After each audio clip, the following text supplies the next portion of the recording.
오늘 여러분들에게 봉독해드린 잠언서 16장 1절로 3절까지 말씀을 본문으로 해서 너의 행사를 여호와께 맡기라 라고 하는 제목의 말씀으로 우리가 함께 은혜를 나누고자 합니다.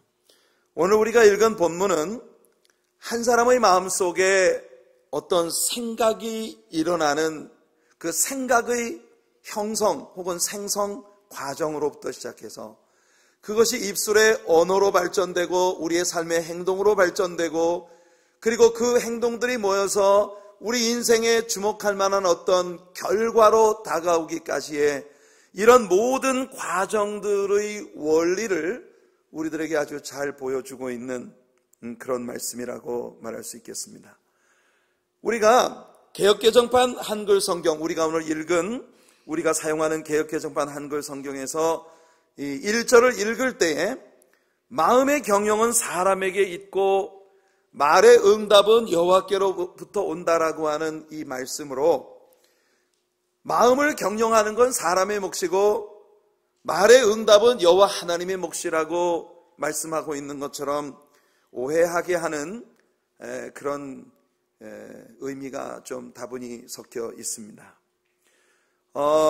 킹 제임스 버전에서 이 구절을 보면 이렇게 되어 있습니다. 여러분 화면에 보시는 대로 The preparations of the heart in man and the answer of the tongue is from the Lord. 이렇게 되어 있는데요. The preparations of the heart in man. 이 말은 사람의 마음속에서 이루어지는 것, 어떤 사람의 생각과 마음의 그 준비, 어떤 생각이 형성되고 마음이 형성되어지는 것은 사람의 내면에서 벌어지는 일이지만 the answer of the tongue, 그 마음속에 일어난 생각이 사람의 입술에 언어가 되고 행동이 되었을 때 이런 모든 것들에 대한 결과는 여호와 하나님께로부터 오는 것이다.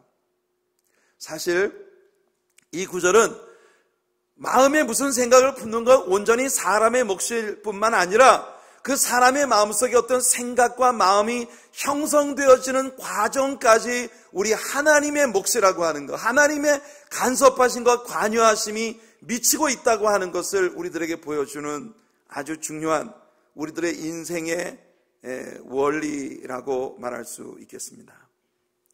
사랑하는 성도 여러분, 마음의 생각은 굉장히 중요해요. 그래서 잠언서에서 솔로몬은 말하기를 무릇 지킬 만한 것보다 더욱 내 마음을 지키라. 생명의 근원이 이에서 남이니라 라고 말을 하고 있습니다.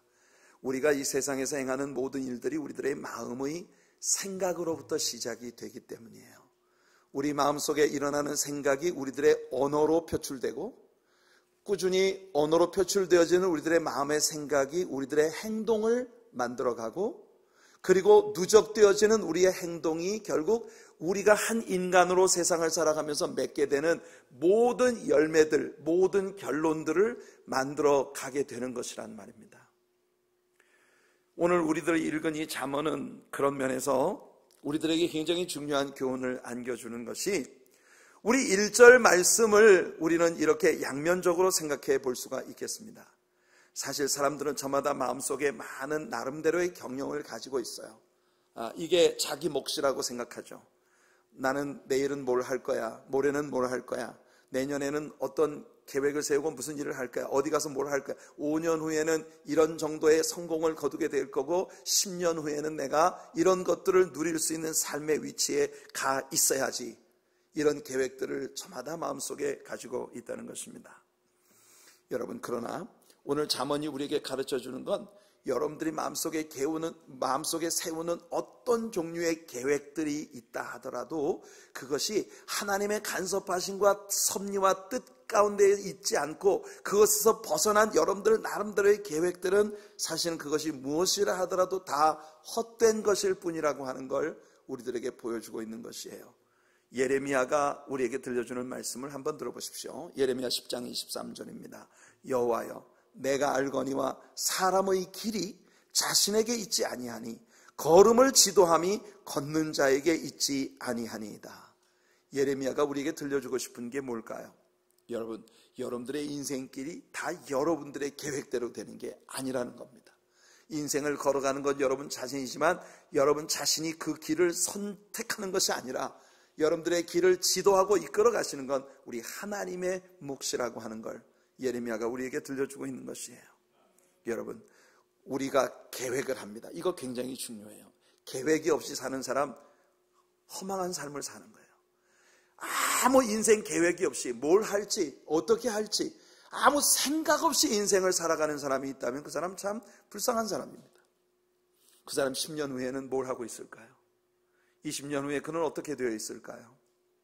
여러분, 미래에 대한 어떤 계획도 꿈도 없이 그냥 되는 대로 인생을 사는 사람들이 세상에 의외로 많습니다. 그냥 어제 오늘 살아가고 있는 것처럼 뭐 인생 뭐 있어? 그렇게 사는 거지 뭐 이러면서 아무 생각 없이 인생을 사는 사람들이 참 많아요. 그러나 우리가 계획을 갖는 건 중요합니다. 그런데 우리가 계획을 세우고 우리가 가지고 있는 그 모든 스트래티지에 따라서 우리의 삶의 모든 것들을 우리가 어레인지하고 우리 스스로 이 계획이 이루어지기 위해서 몸부림을 치면서 우리가 열정을 가지고 살아가지만 야고보가 우리들에게 아주 중요한 사실을 전해줍니다. 야고보 4장 13절로 16절 보면 이렇게 말하죠. 들으라. 너희 중에 말하기를 오늘이나 내일이나 우리가 어떤 도시에 가서 거기서 1년을 머물며 장사하여 이익을 보리라 하는 자들아. 내일 일을 너희가 알지 못하는도다. 너희 생명이 무엇이냐? 너희는 잠깐 보이다가 없어지는 안개니라. 너희가 도리어 말하기를 주의 뜻이면 우리가 살기도 하고 이것이나 저것을 하리라 할 것이거늘 이제도 너희가 허탄한 자랑을 하니 그러한 자랑은 다 악한 것이라. 여러분, 야고보가 하는 이야기는 바로 이런 겁니다. 사람들마다 마음속에 그런 계획들을 세우죠. 여기서 말하는 것처럼 오늘이나 내일이나 내가 어떤 도시에 가서 장사해서 어떤 이득을 얻으리라. 방금 제가 여러 번 말씀드린 것처럼 우리들 모두의 마음속에는 내일에 대한 계획이 있다는 겁니다. 3년 후에 나는 어떻게 돼 있을 거야? 5년 후에 나는 어떻게 돼 있을 거야? 10년 후에 나는 어떻게 돼 있을 거야? 그런데 야고보가 여러분들에게 묻는 건 뭐냐면 여러분 인생이 뭐냐? 3년 후에 5년 후에 10년 후에 살아있기나 할 수 있을까? 아니 3년 후에 5년 후에 10년 후에 내가 뭐가 될 것이라는 계획을 세우는 건 둘째치고 그 시간까지 네가 살아있을 수 있는 것조차 너의 몫이 아니잖아. 3년 후에 5년 후에 뭘 하는 계획은 둘째치고 그때까지 내가 살아있는 것이 하나님의 허락하심이 아니면 할 수 없는 것이니까. 그러니까 우리가 하나님이 배제되어진 채 3년 후에 5년 후에 10년 후에 내가 뭘 하리라고 계획을 세우는 것 자체가 의미가 없는 허무한 일이라는 걸 야고보는 지적하고 있는 것입니다. 그래서 우리가 무슨 계획을 갖고 있다 할지라도 그 결과는 온전히 우리 하나님의 손에 달려 있다는 것이에요. 그러니까 우리는 아무것도 자랑할 수 없고 아무것도 큰 소리 칠 수가 없습니다. 하지만 이 말씀은 동시에 아까 이중적인 의미를 갖는다고 했는데 또 전혀 다른 뜻을 내포하고 있기도 합니다. 뭐냐? 거꾸로 생각해서 여러분들의 삶을 우리 주님께 온전히 헌신하고 내 삶에 되어지는 모든 것이 오직 하나님의 섭리와 뜻 가운데 있나이다라고 고백하며 하나님 앞에 내 삶을 온전히 맡기는 사람들에게 있어서 하나님께서는 하나님의 뜻을 여러분들의 마음속에 소원으로 품게 만드시는 은혜를 주신다는 거예요. 여러분의 마음에 생각이 형성되어지는 과정에 하나님께서 개입하셔서 여러분들이 마음속에 내가 뭘 할 것이라고 품는 그 계획들이 그냥 여러분 뜻대로 하는 것이 아니라 여러분의 삶을 장악하시는 하나님의 뜻을 이루기 위한 것을 여러분들의 마음속에 소원으로 심어주신다는 겁니다. 빌립보서 2장 13절에서 바울이 이 사실을 우리에게 들려주죠. 너희 안에서 행하시는 이는 하나님이시니 자기의 기쁘신 뜻을 위하여 너희에게 소원을 두고 행하게 하시나니.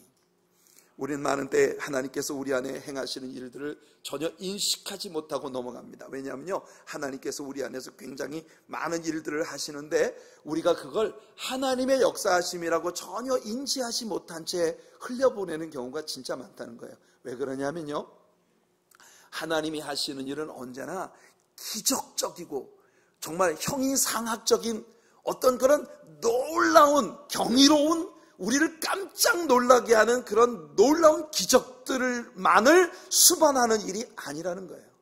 참으로 많은 때 우리 하나님이 하시는 일은 너무나 자연스러워서 이게 하나님의 개입하심이라는 걸 우리가 전혀 눈치채지 못하고 지나갈 때가 많다니까요. 한 아이가 양철 지붕 위에서 놀다가 발을 잘못 뛰어가지고 경사진 양철 지붕으로 쭉 미끄러 떨어집니다. 떨어지면서 하나님 살려주세요, 하나님 살려주세요. 그런데 딱 미끄러져 내려가다가 청바지가 톡 튀어나온 못에 딱 걸리는 바람에 얘가 그 못에 딱 걸려가지고 이게 스탑이 된 거예요. 그래서 이 아이가 말합니다. 하나님 됐어요, forget it. 나 이제 살았습니다. 하나님 도와주지 않으셔도 되겠습니다. 그런데 그 아이가 미끄러지는 그 길에 톡 튀어나온 못이 생기도록 만드신 건 누가 하신 일일까요? 이 아이는 너무나 자연스럽게 자신의 삶에 벌어진 일이기 때문에 이 일 속에는 하나님이 개입하지 않으셨다 생각하고 하나님이 개입하실 필요조차 없어졌다고 생각하겠지만, 그러나 여러분, 이 아이의 삶이 그렇게 양철 지붕 위에 톡 튀어나온 그 못 하나가 이 아이의 목숨을 건질 수 있는 일이 되게 하시는 것, 하나님의 몫이라는 것입니다. 우리 인생에 너무나 많은 일들이 그런 식으로 벌어지기 때문에 우리는요, 너무 자연스럽게 이루어지기 때문에 이게 하나님의 개입하심이라는 걸 인지하지 못한 채 지나간다는 거예요. 많은 때에 우리들은 우리 마음속에 소원이 되는 일들을 위해 미친 듯이 달려갑니다. 그래서 우리는요, 다른 사람이 볼 때 저 사람 좀 미쳤어 라고 생각할 만큼 정말 놀라운 열정을 우리들의 삶에 퍼붓게 되는 거죠. 남들이 생각할 때는 저거 뭐 별로 시덥지 않아 보이는데 어떤 사람은요, 그 일에 목숨을 거는 거예요. 참 흥미로운 일입니다. 어떤 사람 볼 때 저거 뭐 이렇게 인생에 의미가 있나? 근데 이 사람은 인생 살아가는 의미가 온전히 거기에 있어요. 그래서 그냥 미친 듯이 달려가는 것입니다. 이게 뭐냐? 하나님께서 그 마음속에 소원이 되게 만들어주신 것들이에요. 예레미야는 이렇게 말합니다. 예레미야 31장 33절을 보시면, 그러나 그날 후에 내가 이스라엘 집과 맺을 언약은 이러하니 곧 내가 나의 법을 그들의 속에 두며 그들의 마음에 기록하여 나는 그들의 하나님이 되고 그들은 내 백성이 될 것이라. 여호와의 말씀이니라. 여러분, 이 말이 무슨 뜻인지 아십니까? 그날 후에 내가 이스라엘 집과 맺을 언약, 그날 후가 언제입니까? 여호와 지드케누, 우리의 의가 되시는 예수 그리스도, 우리의 의가 되시는 하나님이신 예수 그리스도가 이 땅에 오셨을 때에, 그때 하나님께서 그때 구원받을 하나님의 백성들과 맺은 하나님의 언약이 이것이다. 뭐냐? 예수를 믿는 사람들의 내면에, 그들의 마음속에 하나님의 법을 그들의 마음속에 새겨주시겠다는 겁니다. 여러분, 이것은요, 광야 생활 1세대, 우리가 출애굽기에서 배웠던 대로 이스라엘의 광야 생활 1세대들이 하나님께 받았던 율법과 선명한 대조를 이룹니다. 그들은 마음에 새겨진 율법이 아닌 돌에 새겨진 율법을 받았습니다. 그 율법을 지켜야 될 동기가 무엇이었던가요? 우리가 이미 배운 대로 이건요, 안 지키면 두드러 맞아 죽을까 봐 겁에 잔뜩 질려서 종교적인 공포심 때문에 그들은 하나님을 따르기 시작했어요. 이것이 출애굽기의 초두의 이스라엘의 모습이었습니다. 그런데 그 광야 생활 1세대들이 광야에서 다 실패했습니다. 다 죽어버렸습니다. 그리고 정작 약속의 땅에 들어간 것은 광야에서 새로 태어난 신세대들과 광야에 나올 때 책임 있는 성인이 아니었던 20세 미만의 어린아이들, 이 사람들만이 약속의 땅으로 들어가게 됩니다. 그래서 우리는 신명기라는 책을 배웠습니다. 신명기는 두 번째 율법이라는 의미인데, 첫 번째 율법을 받은 세대가 처절하게 실패했기 때문에 지금 가나안 땅으로 들어갈 모압 평지에서 마지막 요단강만 건너면 되는 이 시점에 광야에서 태어난 신세대들과 광야에 나올 때 20세 미만의 젊은 세대들을 향하여 하나님께서 주신 말씀이 바로 신명기였어요. 신명기의 핵심이 뭐라고 했던가요? The Great Shema, 바로 신명기 6장 4절 이하의 말씀이었습니다. 이스라엘아 들으라. 이스라엘 하나님 여호와는 오직 하나이신 여호와시니 너희는 마음을 다하고 성품을 다하고 뜻을 다하여 주 너의 하나님을 사랑하라. 뭐하라? 사랑하라. 그 사랑 알게 하소서. 그 은혜 알게 하소서. 오늘 주경배 찬양대가 찬양으로 고백한 것처럼 하나님께서 우리들에게 알려주고 싶으신 것이 바로 그것이었던 거예요. 얘들아, 나는 종교적인 공포심으로 너희를 장악하는 그런 신이 아니야. 나는 너희들의 삶에 직접 개입하여 구체적으로 너희들의 삶을 돕고 사랑으로 너희들과 함께하고 싶은 너희의 하나님이야. 그러니까 나를 믿고자 한다면 종교적인 공포감 때문에 안 하면 맞아 죽을까봐 그런 신앙생활 하지 말고 나를 사랑해서 내가 너희를 위해 베푼 나의 모든 사랑과 너를 향해 베푼 나의 모든 은혜에 대한 깊은 감사와 사랑으로 나를 섬기려무나. 이것이 신명기의 내용인 것입니다. 두 번째 율법의 재해석서인 신명기의 내용이 바로 그것이에요. 쉐마. 성도 여러분, 하나님이 오늘 이 예레미야 31장에서 우리에게 약속하시는 건 뭐냐? 예수 그리스도로 말미암아 하나님의 말씀을 우리 중심에 심어주시고 그것이 우리들의 모든 삶의 동기가 되고 모든 삶을 시작하는 생각의 기초가 되게 하시겠다는 것이에요. 예수를 믿고 따르기로 결심하고 하나님 앞에 헌신하기로 결정한 우리 사랑하는 성도 여러분, 여러분들의 삶은 그래서 어떤 방향으로 어떻게 나갈 것인지 그 모든 시작이 주님과의 사랑으로부터 시작이 되게 하시겠다는 것입니다. 저는 어떤 사람들의 마음속에 하나님께서 때로는 신기한 열망을 심어주시는 것을 봅니다.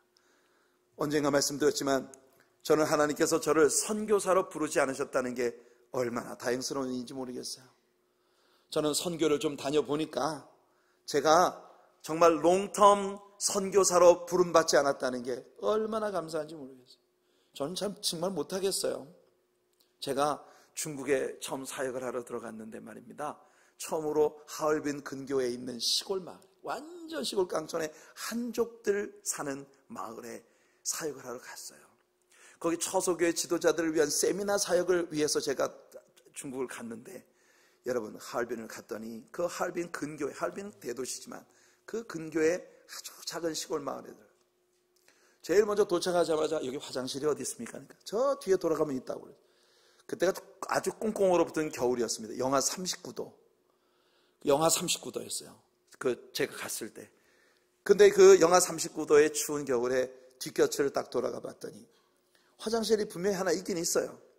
있기는 있는데 그 주변이 다 거시기 밭이라 어디 발 디딜 자리가 없어요. 그러니까 사람들이 화장실까지도 안 가고 그 주변에서 다 볼일을 보는 거예요.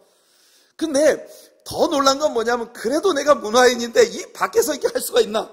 그래서 화장실을 찾아갔어요. 딱 봤더니 분명히 남, 여 써 있더라고요. 나도 한문을 아니까 남, 여 이렇게 써 있더라니까요. 그래서 분명히 남자 칸을 쓱 들어갔는데 여자분이 앉아 있는 거예요. 근데 그것도요, 더 놀라운 게 뭐냐면은 이게 칸막이가 없어요. 칸막이가 없고 마룻바닥처럼 생긴 이렇게 구멍만 빵빵빵빵 뚫려 있는데 거기 여자분이 앉아 계시는 거예요. 깜짝 놀래가지고 밖에 나가 다시 보니까 분명히 남자야.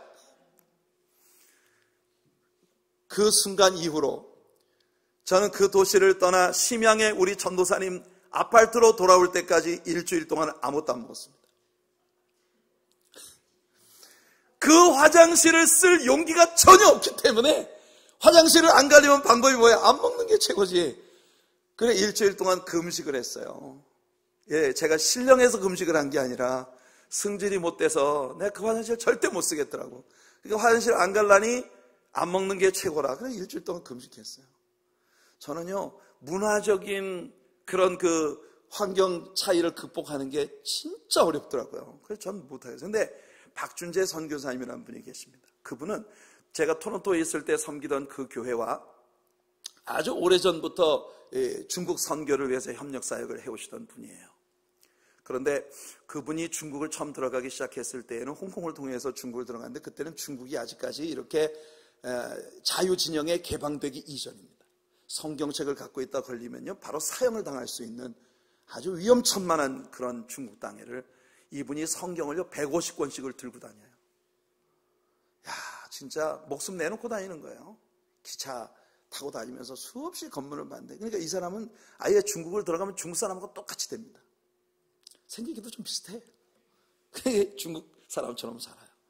하여튼 중국을 도착해서 돌아올 때까지 목욕을 한 번도 안 하더라고. 그 어떻게 샤워를 안 하고 그렇게 오래 살 수 있는지 모르겠어요. 근데 막 진짜 머리가 막 떡이 돼가지고 근데요, 중국 사람 똑같이 살아, 그냥. 그러니까 제가 오늘 또 이렇게 이야기하는 것이 혹시 반대로 여러분들에게 중국의 백그라운드를 혹시 갖고 계신 분이나 누가 중국분 친구분이 계시면 목사님이 중국 사람을 혐오하는구나. 절대 그거 아닙니다, 여러분. 예, 항상 우리 성도님들 설교를 듣다가 뭘 하나 강조하면 극단적인 방법으로 듣는, 극단적인 방향으로 듣는 경향이 있어서 노파심의 말씀을 드립니다. 제가 뭐 중국 사람들을 경멸하거나 그런 건 아니에요. 저 중국 사람 굉장히 많이 사랑합니다. 그러니까 7년이나 들어가서 사역을 했지, 중국에. 저도 중국 사람들 참 많이 사랑해서 정말 그 중국에 7년 동안을 제가 들어가서 사역을, 1년에 2번씩 들어가고 사역을 했는데, 근데요, 안 바뀌는 건 안 바뀌더라고. 매년 들어갈 때마다 제가 몸무게가요, 빠져갖고 나와요. 그러니까 제가 중국을 안 간 지가 오래돼서 이렇게 부었습니다. 그런데 이분은 정말 중국에 들어가면 완전 중국 사람처럼 사는 거예요. 말 안 하고 모태똥 모자 같은 거 턱 뒤집어 쓰고 잠바 같은 거 하나 딱 입고 갖고 있으면요, 완전 중국 사람이에요. 근데 이분이 정말 중국 사람들을 사랑하는 마음이 있어서 그렇게 어려웠던 때부터 목숨을 내걸고 살아요. 난 그분과 함께 다니는 내내 제 마음이 얼마나 부끄러운지 몰라요. 적어도 선교사로 왔으면 저 정도 삶을 살아야 되는데 저 그렇게 못하는 제가, 그래서 하나님이 저를 선교사로 부르지 않고 이렇게 여러분들의 목사로 부르셨다는 게 얼마나 감사한지 모르겠어요. 하나님은 그래서 우리들을 다 너무 잘 아시기 때문에 감당할 수 있는 일만 시키시는 것 같아요. 물론 안타깝게 그 박준재 선교사님이라는 분은 순교하셨습니다. 중국에서 그 탈북 어린이들을 데리고 메콩강을 건너오다가 범람하는 메콩강물에 이 물에 떠내려가는 아이를 구하려고 물속에 뛰어들었다가 이 아이는 살리고 그분은 나오질 못했어요. 그래서 결국은 순교하셨는데, 여러분 선교 사역을 다녀보면 늘 그런 생각이 듭니다. 아마존 정글에 선교가러 갔을 때에도 나를 이 속에 살도록 선교사로 보내지 않으셨다는 게 얼마나 다행스러운 일인지. 부끄러운 고백이지만 제가 그래요, 성향이. 근데 또 저는 저대로 또 뭐 했다면 미치는 데가 있어요. 여러분들 다 아시다시피 또 그거 위해서 또 살아가는 겁니다. 사람마다 다른 사람이 볼 때는 별거 아닌 것 같은데 어떤 사람은 거기에 목숨을 거는 사람들이 있단 말이죠. 여러분, 이것이 하나님께서 그 사람들의 마음속에 소원이 되도록 생성시켜 주시는 은혜라는 거예요. 교회를 섬기는 일에도 마찬가지입니다. 다른 사람들이 보기에는 저 사람은 별로 하는 일 없는 것 같은데 그 사람은 거기에 목숨을 거는 거예요. 다른 사람이 보면 좀 이상하잖아요, 그죠? 근데 그게 하나님의 부르심이니까 그 열심, 그 열정 가지고 달려가는 겁니다. 우리들의 마음속에 소원이 되게 하시는 것. 오늘 여러분 잠언서가 우리들에게, 솔로몬이 이 잠언을 통해서 우리에게 들려주는 첫 번째 것은 뭐냐? 우리들의 마음속에 소원이 생성되어지는 과정이 여호와 하나님의 일이라고 하는 걸 보여주었습니다. 그 다음 2절을 보시면요, 2절은 1절이 우리들의 행동의 동기에 관해 말했다면 2절은 그 동기로 이루어진 일들의 결과를 우리에게 보여줍니다. 2절 말씀을 읽어드릴게요. 사람의 행위가 자기 보기에는 모두 깨끗하여도 여호와는 심령을 감찰하시느니라. 여러분 참 흥미로운 말씀입니다. 사람의 행위가 자기 보기에는 모두 깨끗하다. 근데 여호와는 그 심령을 감찰하신다. 저는 이것이 하나님께서 우리 인생들에게 주신 일종의 선물이 아닐까 생각합니다. 왜냐하면 내가 하는 모든 일들이 정당하다고 믿는 그 자유함이 우리에게 있기 때문에, 그래서 여러분 인생은 살 수 있는 거예요. 어떻게 보면 우리가 인생을 살아가면서 늘 남하고 나를 비교하면서 나는 왜 저 사람만 못할까? 나는 저 사람에 비해서 너무 초라해. 이런 생각하면 스트레스 때문에 어디 살겠습니까? 사람들이 인생 살면서 저마다 내가 대장이고 내가 제일 잘났고 내가 제일 똑똑하다고 하는 착각을 할 수 있는 자유를 하나님이 우리에게 심어주셨는데, 그러니까 우리가 사는 거라니까요. 여러분들, 우리가 객관적으로 볼 때는 저 사람 저렇게 어떻게 살지 싶은데요, 그 사람은 세상에서 제일 신났어. 걱정하지 마세요, 여러분. 그 사람은 신바람 나서 삽니다. 왜냐하면 자기가 지금 살고 있는 그 삶이 인생 최고의 것이라고 믿고 있기 때문에 사는 거예요. 그런데 바로 하나님께서 우리들에게 주신 이와 같은 성향들이 우리들로 하여금 세상을 깜짝깜짝 놀라게 하는 위대한 업적을 세우게 만드는 것이에요. 역사 속에 있었던 위대한 인물들, 혹은 대단한 업적을 세운 큰 남들이 알지 못하는 새로운 걸 발견하거나 발명하는 이런 사람들은요, 사실은 그 당대에는 주변에 있는 사람들에게 거의 미친 사람 취급받던 사람들이 많습니다. 왜냐하면 자기가 신뢰하는 그 한 가지에 엄청나게 몰두하기 때문에, 그래서 이 사람들이 업적을 세우는 것이에요. 예를 들어 에디슨 같은 사람은 오늘날 전 인류에게 얼마나 선한 혜택을 많이 준 발명가입니까? 그런데 이 에디슨이라고 하는 사람이 어린 시절부터 뭐 하나에 미치면 아무것도 안 보이는 그런 스타일의 사람이었다는 거예요. 초등학교를 다니고 있을 때 집에 굴러다니는 고장난 시계를 하나 찾았어요. 그래가지고 그 시계를 갖다가 막 뜯어놓고 앉아가지고 이게 왜 고장났지? 이거 다시 가게 할 수 없을까? 하면서 막 하다가 학교 갈 시간이 되니까 이 시계를, 고장난 시계를 들고 학교를 간 거예요. 그래가지고 선생님이 공부를 가르치고 있는데 그 의자 책상 이렇게 위를 이렇게 열어놓고 밑에서 그 시계를 계속 만지고 시계에 몰두하고 있는 거예요. 선생님 가만 보니까 제가 딴짓하고 있거든. 그러니까 선생님 불렀어요. 에디슨 부르니까 이 아이가 번떡 일어나서 말은, 예 선생님 드디어 발견했습니다. 제가 보니까 요 작은 나사가 하나 빠졌는데 이것 때문에 태엽이 다 풀어져가지고 시계가 안 가네요. 누가 물어봤냐고. 이 사람은요, 자기 마음속에 꽉 들어차 있는 것이 건드리면 튀어나오는 거예요. 성도 여러분, 저는 오늘 여러분들에게 그런 질문을 던져보고 싶습니다. 요즘 뭐에 미쳐서 사십니까? 여러분 스스로에게 한번 물어보세요. 요즘 여러분들은 무슨 재미로 인생 사십니까? 아까는 꿈이 없이 계획이 없이 인생 사는 것에 대한 얘기를 했는데, 여러분 무엇인가 미칠 곳이 없이 인생 살아가는 거 세상에서 제일 재미없는 인생이 아닐까 싶습니다. 여러분 우리들은 누구든 뭐에 하나 미쳐서 살아요. 기왕이면 미칠 바에야 잘 미치시기 바랍니다. 우리 하나님이 마음속에 소원으로 심어주시는 의미 있고 영향력 있는 좋은 일에 몰두해서 그 길을 달려가는 여러분 되시기 바라요. 바울 사도의 인생을 객관적으로 본단 말입니다. 그 사람은 다메섹으로 가는 길에서 예수님 만난 이후로 대표로 망한 사람이에요. 왜? 예수님 만나기 이전에 그는요, 출세의 탄탄대로를 걷던 사람입니다. 바리새인이에요. 당시에 가말리엘의 문화에서 공부를 한 최고 학부 출신이고요, 율법 선생으로서 아주 일찍이 성공한 사람입니다. 가장 젊은 나이에 랍비가 되고 가장 젊은 나이에 공회원이 되는 이런 아주 출세의 대로를 걷고 있었던 사람이거든요. 근데 예수 만나는 바람에 지금까지 자기가 그렇게 가지고 있었던 이 가치관들을 배설물처럼 버려버리고 이제까지 자기가 이것은 수치라고 믿었던 그것을 위해 목숨을 바치는 거예요. 마지막 생명을 내려놓는 시간까지 나의 달려갈 길과 주 예수께 받은 사명 곧 하나님의 은혜의 복음 증거하는 일을 마치려면 나의 생명을 조금도 귀한 것으로 여기지 아니하노라. 성도 여러분, 바울은 미친 인생을 살았습니다. 그런데 그 미친 인생 때문에 오늘 저와 여러분들이 이렇게 은혜 가운데 살고 있는 것입니다. 성도 여러분, 오늘 여러분들은 무엇에 미쳐서 살고 계신가요? 여러분들을 삶에 미치게 만드는 열정, 이 에디슨처럼 쿡 찌르면 바로 여러분에게서 튀어나오는 여러분들의 내면을 가득 채우고 있는 것이 뭡니까? 혹시 누가 여러분 탁 건드리면 바로 분노가 확 쏟아져 나온 그런 건 아니시겠죠? 혹시 누가 탁 건드리면 한숨부터 나오는 여러분들의 마음을 채우고 있는 것이 그런 것은 아니겠죠? 여러분, 건드리면 터지는 거, 이거 생각만 하면 생각나는 분이 있습니다. 최권능 목사님이라고 하는 분. 여러분, 이분들은 일제강점기에 평양에서 예수를 믿고, 여러분 얼마나 성령의 권능이 많이 나타났는데 본명이 최봉석인데 별명이 최권능이에요. 이분이 대표적으로 유명한 거 있잖아요. 최권능 목사님은 딱 떠오르는 게 뭡니까? 예수천당. 여러분, 이분은요, 길을 지나가다 아무나 만나면 예수천당! 두 눈을 부릅뜨고 얼마나 뚫어질 듯이 쳐다보면 예수천당! 그런데 이 사람들이 그 소리를 딱 들으면 별 미친 영감 다 보겠네 이러고 지나가는데, 지나가가지고 저녁에 밥을 먹으려고 하는데 갑자기 예수천당! 생각나는 거예요. 이건 뭐지? 밤에 잠을 자려고 누웠는데 갑자기 예수천당! 잠을 자다가 갑자기 예수천당! 깜짝 놀라서 깨고, 결국은요, 이 사람들이 예수천당이 뭔지 알아보려고 교회로 나왔다는 거예요. 그래서 이 예수천당으로 진짜 많은 사람들을 구원했다는 겁니다.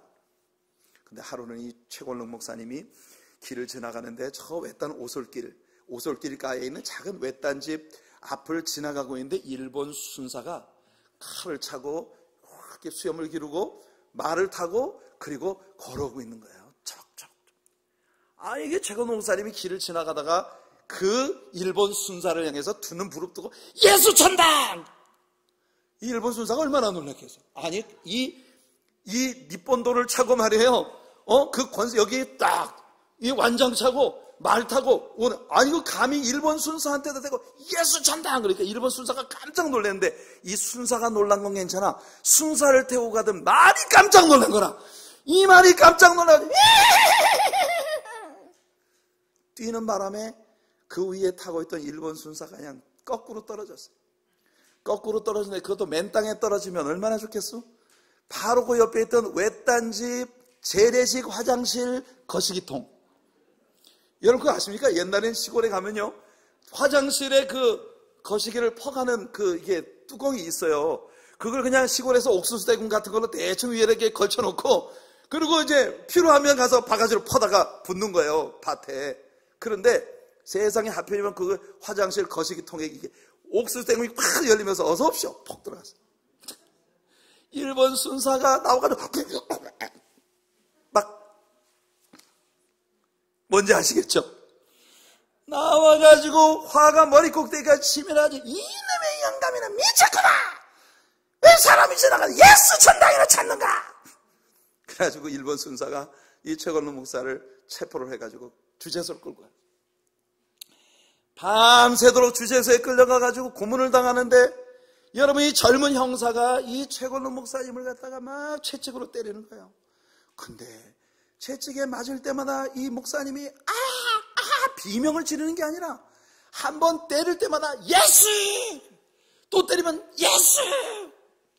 일본 순사가 화가 나가지고 어디 누가 이기나 보자. 요시! 두고 보자 이런 거. 이 밤새도록 채찍으로 때렸는데 이 세상의 노구에 온몸이 피투성이가 돼가지고 있는데도요 끝까지 세게 때리면 예수! 더 크게 부르시는 거. 작게 때리면 예수! 그런 이제 새벽이 됐는데 밤새 때린 사람하고 밤새 맞은 사람하고 누가 지쳐야 맞습니까? 밤새 맞은 사람이 지쳐야 되는데 맞은 사람은 가만히 있고 밤새 때린 순사가 지쳤어요. 젊은 순사가. 그래가지고 이 순사가 씩씩거리며 채찍을 놓고 이 최건로 목사님 보고 하는 말이 영감이 너 진짜 웃기는 하다. 어째서 아야 소리 한 번도 안 하고 예수만 찾는가. 이 최건로 목사님이 피가 흐르는 그 얼굴에 만면의 미소를 띠고 이 젊은 순사를 바라보고 하는 말이 이보라오 내래 머리끝에서부터 발끝까지 예수로 가득 찼디거럼 길이니 끼니 나를 세게 때리면 내 속에서 센 예수 나오고 적게 때리면 적은 예수 나오는 게야. 그럼 그것도 모르네. 여러분 이게 바로 saturation. 우리 인생이 예수로 흠뻑 젖어 있는 것입니다. 사실은 말입니다. 우리가 우리들의 삶에서 많은 불만이 있고 염려가 있고 근심이 있고 걱정으로 잠 못 이루는 불면의 밤을 보내는 아픔들을 갖습니다. 사실은요 원리가 간단해요. 여러분들의 영혼을 예수로 채우시기 바랍니다. 우리가 요즘 새벽마다 시편을 공부하고 있는데 여러분 다윗의 인생의 초기에 썼던 시편들을 공부해 보면 정말 구구절절히 기가 막힙니다. 인생에 너무나 기가 막힌 현실들 속에 빠져있는 다윗이 자신의 삶에 다가오는 그 모든 어려운 역경들을 찬송으로 승화시키고 있는 그런 모습. 이건 오직 하나예요. 다윗의 심령을 하나님을 향한 사랑으로 꽉 채워주셨기 때문이에요. 오늘 이 아침에 하나님께서 이곳에 있는 여러분들 모두를 예수 사랑으로 채워주시길 바랍니다. 하나님 사랑으로 채워주시기 바랍니다. 그 은혜 알게 하소서. 그 사랑 알게 하소서. 오늘 우리 수경배 찬양대의 찬양처럼 이것이 오늘 우리들의 소원이 되는 귀한 역사가 있기를 예수님 이름으로 축원해드립니다. 잠언서 14장 12절은 우리들에게 이런 경고를 들려줍니다. 사람들이 누구나 커트라인도 없는 착각을 하는 것이 자유지만 그러나 이렇게 경고합니다. 어떤 길은 사람이 보기에 바르지만 필경은 사망의 길이니라. 심지어는 크리스천들 가운데에서도 많은 사람들이 자기 자신이 하나님 앞에서 가장 완전하고 가장 의롭게 행하고 있다고 생각을 하고 있는데 알고 보면 그 사람은 스스로 속고 있는 거예요. 여러분 우리의 믿음이 성숙해 갈수록 우리는 철저히 예수의 피가 없으면 존재할 수 없는 존재라는 걸 알아가는 사람들이 되어야 합니다. 믿음이 성숙할수록 우리는 고분고분해지게 되고 믿음이 성숙할수록 우리들은 겸손이 더 낮아질 수밖에 없는 것이 율법의 의로는 온전하다고 할 자가 없기 때문입니다. 여러분, 우리의 영혼을 감찰하신 분은 하나님이십니다. 마음에 어떤 생각을 품는 건 우리의 자유지만 그 생각으로부터 비롯되어지는 우리의 언어와 삶에 대하여 감찰하시는 그 결과를 감찰하시는 분은 여호와 하나님이시라는 거예요. 여기서 여호와는 심령을 감찰하시느니라 그랬는데요, 이 구절을 킹 제임스 버전에서 보면 But the Lord is weighing the spirits 이렇게 말하고 있습니다. Weighing the spirits. 무슨 말이냐? 영혼의 무게를 재시는 분이시다. 우리 하나님에게는요, 영혼의 무게를 재는 거울이 있어요. 여러분, 우리 하나님이 영혼의 무게를 재는 저울에 달아보았더니 형편없이 못 미친 사람이 있었습니다. 그게 누구죠? 벨사살 임금입니다. 다니엘서를 읽어보면 이 벨사살이라는 자가 교만에 빠져가지고 그 할아버지 느부갓네살이 예루살렘 성전에서 빼가지고 온 거룩한 기명들을 가지고 술 파티를 열었어요. 그런데 하나님의 손이 갑자기 좀 맞은편 벽에 나타나 메네메네 데겔 우바르시니라 썼습니다. 이게 뭔지 읽지도 못하고 뜻도 당연히 모르는, 그래서 다니엘이 불려와서 그 글을 해석합니다. 이것은 하나님께서 왕을 저울에 달았는데 하나님의 기준에 모자랐다는 뜻입니다. 그래서 오늘 밤 하나님께서 왕의 나라를 빼앗아, 왕은 목숨을 거두어 가시고 왕의 나라를 빼앗아 메대와 파사 두 나라에게 나눠 주실 것입니다. 성도 여러분, 하나님은 우리의 영혼의 무게를 다시는 분이십니다. 우리가 그 하나님 앞에서 살 길은 오직 하나뿐이에요. 요한일서 1장 9절과 10절에 요한이 말합니다. 만일 우리가 우리 죄를 자백하면 그는 미쁘시고 의로우사 우리 죄를 사하시며 우리를 모든 불의에서 깨끗하게 하실 것이요 만일 우리가 범죄하지 아니하였다 하면 하나님을 거짓말하는 이로 만드는 것이니 또한 그의 말씀이 우리 속에 있지 아니하니라. 성도 여러분, 우리가 하나님 앞에 긍휼히 여김 받는 것만이 우리가 살 길입니다. 내 고집, 내 자아, 내가 세상에서 가장 의롭다고 생각하고 교만에 빠져 사는 사람이 되어서는 안 됩니다. 우리는 철저히 예수님의 피가 없으면 희망이 없는 죄인이라는 사실을 주님께 고백하며 주님의 도심을 구하여 우리의 마음속에 일어나는 모든 생각의 동기를 주께서 장악하시고 그 생각들이 언어가 되고 행동이 되는 모든 과정 가운데 우리 주님이 개입하셔서 하나님의 뜻을 이루는 백성이 되게 하옵소서. 이것이 오늘 우리들의 기도가 되기를 축복합니다. 그래서 말입니다, 마지막 결론적으로 3절 말씀이 우리들에게 얘기하는 것은 우리가 이렇게 행동의 동기가 1절에 있었고 행동의 결과에 대한 가르침이 2절에 있었는데 3절은 그 하나님이 축복하시는 결과를 얻기 위해 우리가 어떻게 선택해야 할 것인가?